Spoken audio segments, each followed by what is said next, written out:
Parliament ఎన్నికల సందర్భంగా ప్రచారాన్ని మా కూకుట్పల్లి నియోజక ఇన్ఛార్జి బండి రమేష్ గారి ఆధ్వర్యంలో ప్రచారం ప్రారంభిస్తూ కైతలాపూరు శివాలయ తండ రాఘవేంద్ర సొసైటీ అన్నీ కూడా ప్రజా సమస్యలు తెలుసుకుంటూ గల్లీ గల్లీ తిరుగుతున్నాం మార్నింగ్ నుంచి. అదేవిధంగా ఈరోజు ఈ మైసం చెరువు దగ్గరకు వచ్చాం. గతంలో కామున్ చెరువు దగ్గరకు వచ్చాం. గతంలో అనేక సార్లు కాంగ్రెస్ పార్టీ ఆధ్వర్యంలో నేను ఇక్కడ సందర్శించడం జరిగింది. అనేక ఆరోపణలు అప్పుడు ఎమ్మెల్యే గారి మీద చేశాము. ఇప్పుడు కూడా ఆ ఎమ్మెల్యే గారి మీద చేసిన ఆరోపణలకు నేనైతే కట్టుబడి ఉన్నా. ఎమ్మెల్యే గారు ఈ కామున్ చెరువు మొత్తాన్ని కబ్జా పెట్టి ధ్వంసం చేసి మొత్తం కోట్ల రూపాయలు సంపాదించాడు. ఇప్పుడు కూడా మేము మా ఇన్ఛార్జ్ బండి రమేష్ గారి ఆధ్వర్యంలో చూపించాం ఆయనకి. ఆయన కూడా ప్రతి పరిస్థితులను చూస్తున్నారు కాబట్టి ప్రభుత్వం అధికారంలోకి వచ్చింది. రేవంత్ రెడ్డి గారికి ఈ పరిస్థితిని తెలుస్తుంది.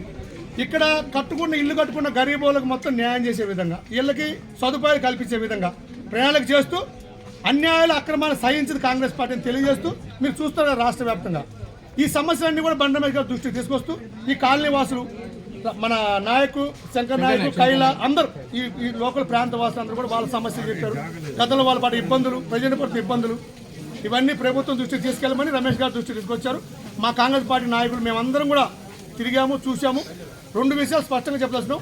అభివృద్ధి విషయంలో ఏం చెప్తారు రమేష్ గారు వీటి మీద చెప్తారు. అదేవిధంగా మేము ఒక విషయం చెప్పదలుచుకున్నాం కాంగ్రెస్ పార్టీ తరఫు నుంచి.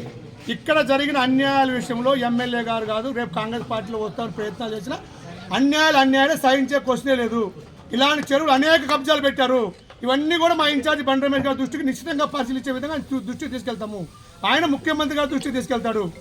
అన్ని విషయాలు ఇక్కడ జరుగుతున్న ఎస్టీవీ ప్లాంట్ అన్యాయాలు, కబ్జాలు ఏమేమి జరుగుతున్నాయి, ఎంత ప్రభుత్వ భూమిని ఆక్రమించారు, ఇవన్నీ కూడా స్పష్టంగా అవగాహన కోసం తిరుగుతూ ప్రజా సమస్యలు తెలుసుకుంటూ భవిష్యత్తులో కాంగ్రెస్ పార్టీ మీకు అండగా ఉంటుందని తెలియజేస్తూ రమేష్ గారి ఆధ్వర్యంలో మేమందరం కూడా పొద్దు నుంచి పాదయాత్ర చేస్తున్నాం. ఇప్పుడు ఈ సమస్యలు రమేష్ గారి దృష్టికి వచ్చినాయి, ఆయన చూసి ఆయన కూడా స్పష్టంగా మీకు తెలియజేస్తున్నాం.